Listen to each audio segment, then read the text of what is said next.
The reality is that almost all business problems you'll encounter can be reduced to something as simple as two variables, two equations. The math isn't the barrier, it's the mindset.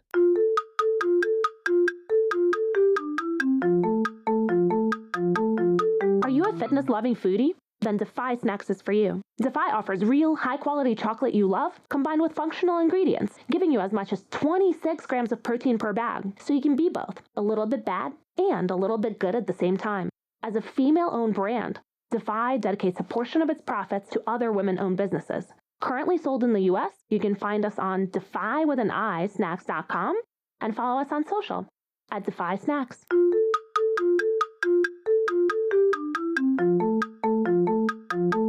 Hello and welcome to the Shiny New Object podcast. My name is Tom Ollerton. I'm the founder of Automated Creative, the creative effectiveness ad tech platform. And this is a podcast about the future of data-driven marketing. Every week or so, I have the pleasure and the privilege of interviewing one of our industry's leaders about the future of data-driven marketing. And this week is no different. I am here in the house of Izzy Tepekulyi. Nicely done. Thank you.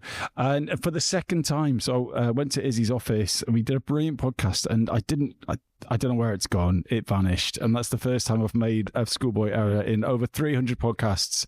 So Izzy is being so kind, not only to do this again, but to invite me into his literally beautiful home. So thank you so much. I really appreciate your time. And I know you've had a really hellish last couple of weeks. So finding the time to do a podcast for the second time is no small thing. But Izzy, look, if anyone who doesn't know who you are and what you do, can you give us a bit of background? Absolutely, Tom, and no worries. It happens to the best of us. Happy to do it again. I had a lot of time the first time. Hopefully this will be better. So I'm originally from Turkey, studied mechanical engineering in Istanbul, then found my way to Purdue University in Indiana to get a master's in operations management. And then I joined a company called Capital One, which is a well-known company in the US. I would call them the OG of fintech. Before fintech was fintech, that was Capital One. And I started there as an entry-level analyst. The company was small. It was a niche subprime credit card issuer. And I was there for about a dozen years. And by the time I left, it transformed itself to the fifth largest bank in the US. And today, they're the largest credit card issuer globally, bigger than Amex, bigger than Chase. During my time there, I did from kind of account level analytics to strategy to managing different parts of the business like cross-sell, balance transfer, small business cards. About a decade ago, we moved to London. I made a big shift and joined Google, originally in finance, then marketing strategy and operations, and eventually heading up ads marketing with a focus on how can we steal some TV advertising dollars to YouTube. About 2 years ago, I reconnected with Jaidev, the wonderful CEO of Zopa Bank. And at the time, I remember him saying, "Hey, Izzy, we don't really do marketing." And I'm like, "What do you mean? You have 1 million customers?" And it turns out Zopa had entirely grown through affiliates and aggregators. And so now I lead growth at Zopa, overseeing owned, earned, and if you really have to, paid marketing channels. And we have big ambitions. We want to get Zopa to 5 million customers in 5 years. So quite the career. In that career, what has been the best new belief or behavior that's really changed your work life for the better? Yeah. We forget about it, but we went through this whole thing called COVID. Do you remember COVID? And working at Google at the time, I remember my days becoming a kind of endless slog of video calls, one after the other. I just felt like an automaton going through the motions. I'm an extrovert. I was like the self-appointed mayor of the Google office on the 6th floor type of thing. And no commute to bookend your day. You start your morning, you end, it was like the slog. And I'm like, what's the point of all this? What's my purpose? Blah, blah, blah. And I find people at two categories. One, people who know what they want to do in life. And a whole bunch of us, me in the second camp, we don't know what what's our calling, what's our mission, whatnot. And I was listening to Alain de Botton, who I absolutely love, a very stoic outlook on life, is we're all marred by our childhoods and we're fundamentally lonely and we'll all eventually die. Something struck a chord with me, yeah? And I realized my mindset of what's my purpose, blah, blah, was too grandiose, too ambiguous, too overwhelming. Simplify it down, dramatically. And so I started one meeting at a time, one day at a time, and I developed a little mantra. Show up, do good work, find joy. Showing up is about kind of choosing to be present. If you're going to do a call, be there, fully engaged, not distracted by email or something else, and make a conscious choice to fully occupy the moment, yeah? Doing good work is not about perfection. It's about delivering quality as I define it. 4-year career is about 10,000 work days. It's not about heroic bursts. It's about kind of discipline, consistency, steady improvement. And then finally, finding joy. This is the crucial step. It's about being intentional, reflecting on your day, on your week, and noticing what sparked joy. Surprisingly, there's always something. It might be like a beautiful phrase, someone said something, and then like this one clear chart on slide 34 of a deck that really answers the question, or some unexpected, insightful customer comment. Joy is always there. It's just you have to be curious and attentive enough to notice it. So this simple mantra, show up, do good work, find joy, transformed my daily experience, not just professionally, but personally. I mean, making every day in its own quiet, practical way. So it reminds me of a talk by a lady called Lindsay Barrett, who is the global head of data-driven marketing at Mars Petcare, one of our clients. We work with Lindsay for a long time, and she stood on stage at MadFest and said, my principal edict to my team is to be a delight to work with. And so, and I said this to Amy, our global head of strategy, the other day. I said, I've really taken on Lindsay's advice. And she's like, no, you haven't. Look, like I tell the same thing. When you think about it, the most amount of time you spend in your kind of living hours is the people who are around you at work, more than your spouse, more than your family, more than your kids. So if you're a delight to be around, I think that's a great thing. Yeah, no, I always say that if you make a friend at work or through work, that's like one of the best pay rises you can get. Because as you say, you've got 10,000 days, you're in there, and time to time you're doing terribly boring stuff or stuff goes wrong. And if you've got a friend in that's better than a colleague, then you're enriched, right? Yeah. You're more joy. Absolutely. So I'm going to push you slightly on joy though, because it's a bit of a nebulous term. I remember at an agency I worked with years ago, one of their clients, their reason for being was all about being joyful, and no one could actually put a finger on what that actually meant. So when you say joy, what do you mean? Do you mean excitement? Do you mean dopamine? What? I think dopamine has a lot to do with it, but it's so overworked with the kind of social media addiction that we all have. So we get a lot of I think it's something that puts a smile on your face, something that makes you think and ponder, or challenges like a core belief that you have, or some hypothesis proven or disproven. It's a very personal, I think it's a difficult claim. Back to your point, like, we're going to be joyful. This whole mantra is about what I define as joy at that moment of reflection. So it could be many things. Yeah, when we were writing out all of our values at Automated Creative, and they haven't really changed actually in the best part of 10 years, we very much based our values on the framework that was on Bruce Daisley's podcast. I think Eat, Sleep, Work, Repeat, and one of them was like, don't ever force fun, but when it happens, go with it. You can't be like, right, now this is where we like have fun. Exactly. But if people are losing their shit about a thing, then whatever you do, don't stamp on it. Nothing like some corporate organized fun, Tom. No, I agree with you. But I really love that, because if it's spontaneous, that's the only time it's going to happen. And just get out of the way. Let it breathe. Let it have its moment. And then you'll come back and you'll be better for it.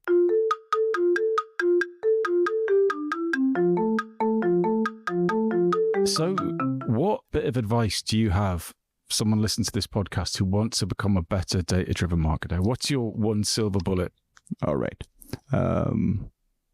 So many people are unnecessarily afraid of basic math.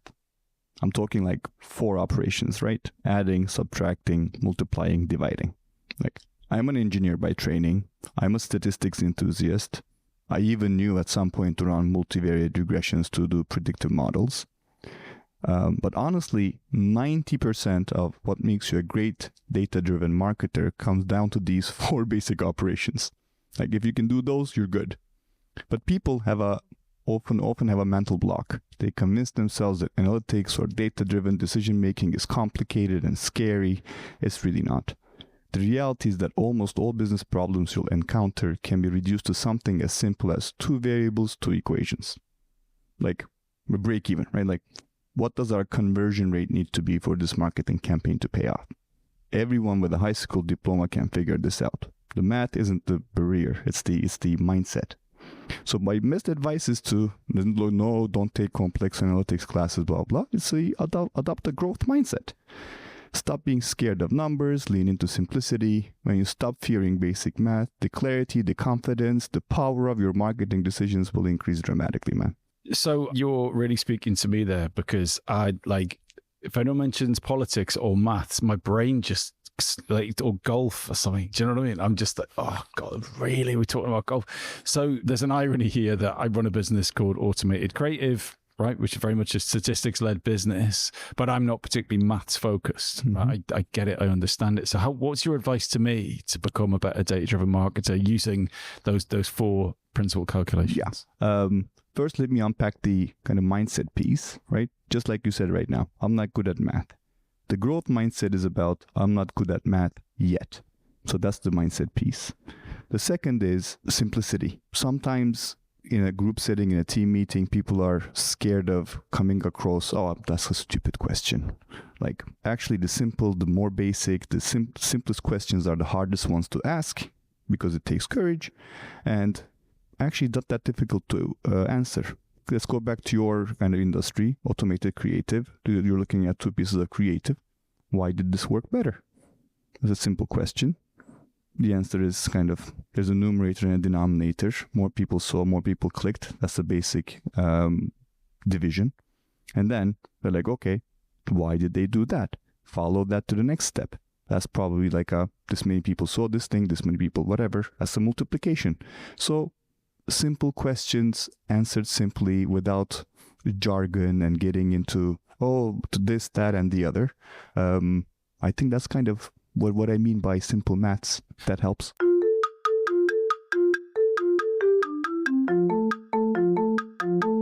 This episode of the Shiny New Object podcast is brought to you in partnership with MadFest. Whether it's live in London or streamed online to the global marketing community, you can always expect a distinctive and daring blend of fast-paced content, startup innovation pitches, and unconventional entertainment from MadFest events. You'll find me causing trouble on stage, recording live versions of this podcast, and sharing a beer with the nicest and most influential people in marketing. Check it out at www.madfestlondon.com.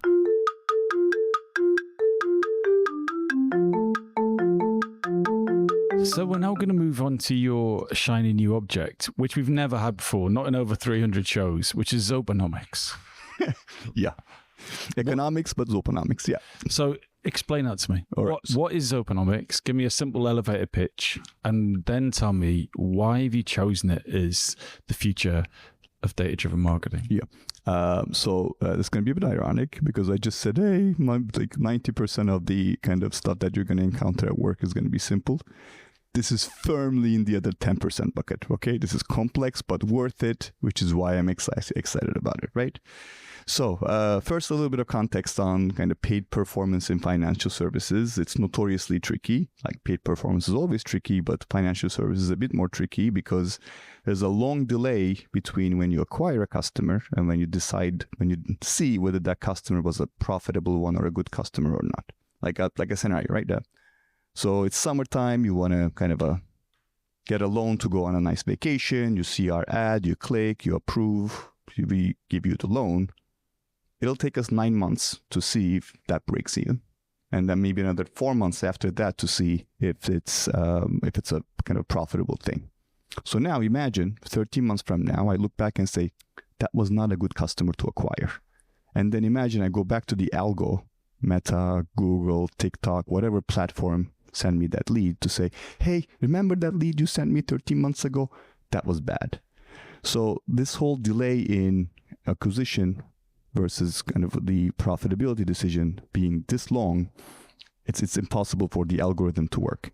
The algorithm needs something today, a couple of days, maybe a week. So you need to be able to tell hey, this was a good customer, send me more of these, I'm willing to pay more, or kind of don't send me these because they're not paying back.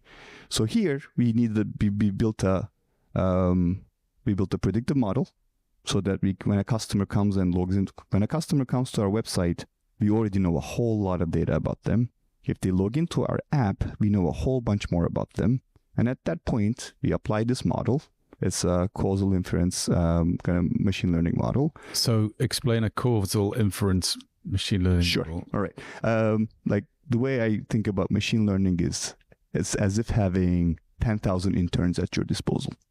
If I had 10,000 interns, I could tell them, hey guys, here's my million customers.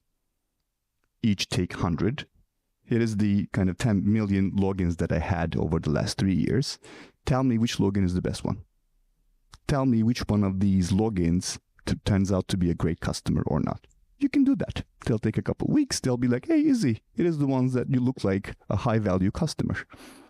The causal inference does that at scale and instantly.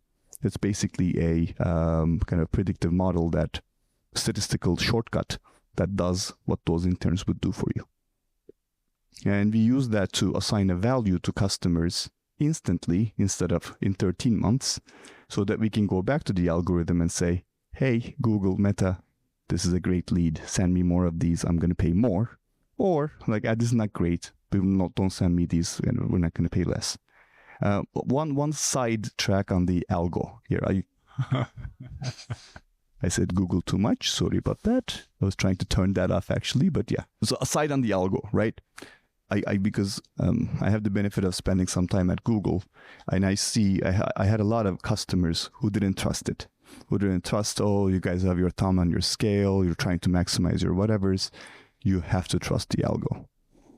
Google, whether it be Google, whether it be Meta, whether it be TikTok, these are really, really sophisticated models that these companies have invested millions of engineering hours in. And your job as a marketer should be, how can I make this magical kind of technology work as hard as it can for me? So that's my little kind of detour on how one should think about algo, and it's gonna get even kind of more stronger.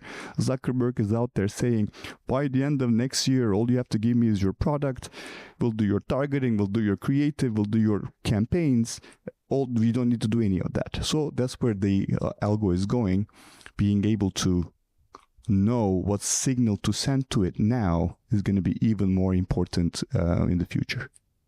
So can you tell me more about what goes into Zopanomics? So obviously not without compromising your intellectual property, but you talked about people arriving at the website, they're going to put in a certain amount of detail, their name, their age, location, when you got an IP address, and then you also said the app as well. So all of those, I'm going to push you on this, all of those things seem like they couldn't possibly predict what a good financial outcome could be. So without giving away too much, what kind of things are you collecting that you can build a model on?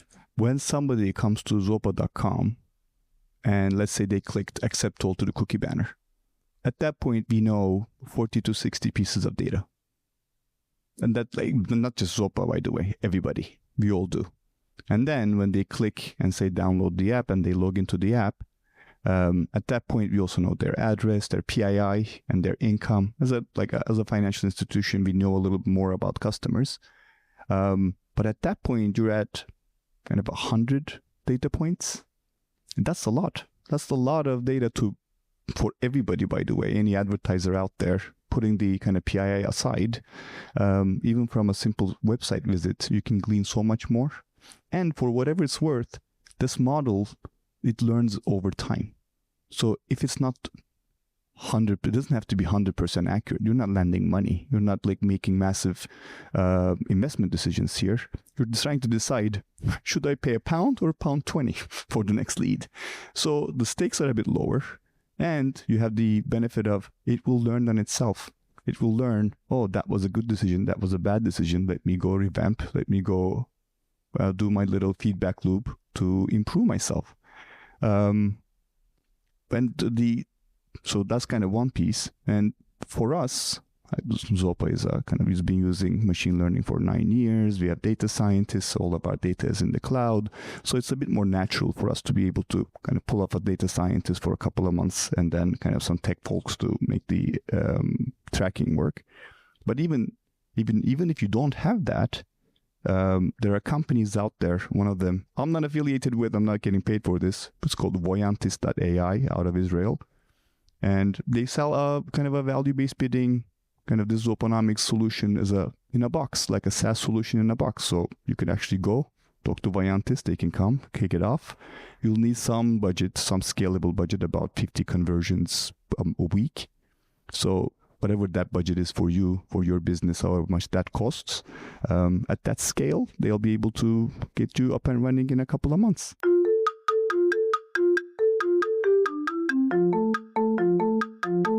So let's go back to the comment you made about Zuckerberg's announcement that you give me your pack shot and your bank account, I think he said, and I will just, I will deliver. We'll chuck it in the black box and we'll give you cash at the other end. So what's your take on that? Because that sounds like an engineering solution. So you've got some of the industry are going, you can't provide an engineering solution to a people problem, which is what advertising is. But here what you're talking about is a machine using the mindset and the skills of your pre-existing team to just make sure that your bidding is correct. So what's your take on all this? You're going to like this answer, but I'm not giving it to you because you do what you do. Look, imagine let's go to a world where all the advertisers are doing exactly that, right? And so everybody's using kind of Zuckerberg. I have a feeling all ads would look the same. I mean, they'll look different, but like some version of kind of modified AI slop, right? So it will be, yes, they will work and it will be more on the merits of the products and whatnot, but so many products are the same out there. Kind of all the FMCG, fast-moving consumer goods products come to mind, right? So I still have a core belief that everything you do in marketing, 2/3 of your success will depend on the creative. So all these things, Zopanomics, I'm trying to eke out that last third, right? That's kind of about me. But if I don't have something that's compelling to a user to stop in the middle of their feed to say, oh, what is that? Let me click. If I can't get that, I'll do a third. Kind of, I'll do my Zopanomics and the machine-based, value-based bidding and all that will be a third. 2/3 will still be creative. So, like, going back to your question, I'm sure there's going to be a whole bunch of companies that says, yeah, man, we can't do creative. We're not that good. Just give it to kind of Facebook, whatever.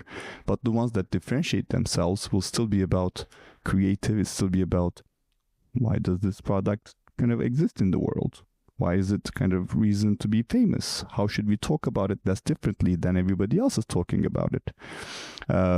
So that's kind of my kind of prediction. So that's where it's going to go. It reminds me of two things. It reminds me of first Jeff Goldblum in The Fly, and secondly, Adidas advertising about 10 years ago. So Adidas quite famously went really big on performance ads like 10 years ago, 8 years ago. And it didn't work. Well, it worked initially and they converted all of the brand equity that they built up. But then because they didn't invest in the brand, then, obviously the conversion slid, right? You know this story. But then equally, and I think that's where we might go, is that like everyone goes, brilliant, AI slop will do. I can I'm stop paying these marketing idiots over here. They can't prove what they do anyway. So we'll just give them a pack and off we go. And, the slop will convert to begin with and then it'll slide, right? But then I was listening to a podcast for my podcast challenge I was telling you about earlier before we started. I was listening to a podcast about The Fly and all of the horror, gore, fly effects are man-made. It's physical, right? Even the title, I don't know, the titles probably have some digitization in it. And there was this whole range of horror and gore movies that happened from 2000 to 2008-ish, where it was all CGI. And then eventually they went, no, this is awful. We're really sorry. We've made lots of really terrible films. And now, there's this move back because there's something about the craft of making special effects that works better than CGI and everything. I mean, you think about, those early, the Star Wars, what is it? Phantom Menace, we just thought, Jar Jar Binks. And I think we're going to go through the same thing with advertising, where, as I said when we got here, like this, marketers are drawn to the easy button.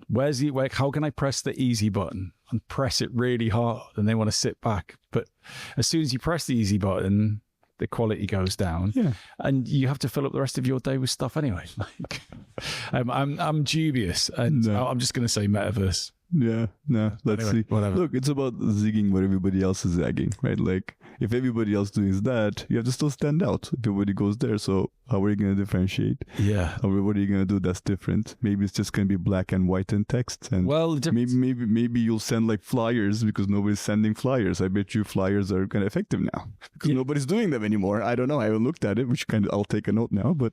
Yeah. Well, the difference might be Zopanomics, right? Yeah. You know, your first party data, your own intelligence, your own exactly. How strong the signal that you can build on the margins. Everybody's bidding, like a kind of an obvious good customer. Everybody's bidding, especially in financial services, where you're up against the big six high street banks with deep budgets.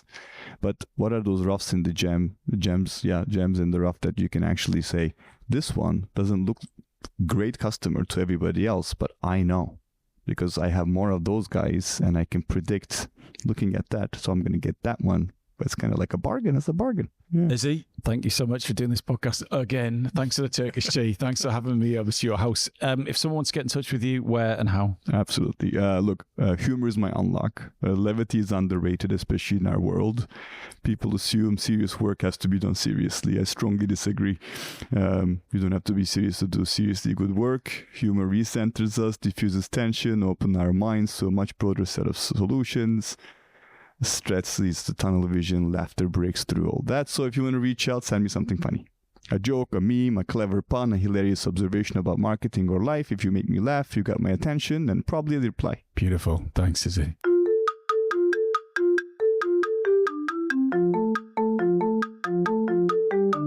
Hi. Just before you go, I'd really appreciate it if you could take the time to write a review of the shiny new Object podcast on Apple Podcasts or iTunes, whatever it's called these days, or whichever podcast provider you use. We're an indie podcast, so it would go a long way for us if you could just share the word and give us a bit of a support on those channels. That would just be fantastic. If you haven't got time, that's also cool. And yeah, if you could tell your colleagues about the podcast, and also, if possible, don't forget to subscribe. And I'd love to hear your feedback. If you'd like to speak on the podcast or be a guest, or you think I'm asking the wrong questions, anything, I'd be super interested to hear what you think. So please email me at tom@automatedcreative.net. That's TOM at, I'm not going to bother spelling it. Anyway, you'll work it out. Thanks so much.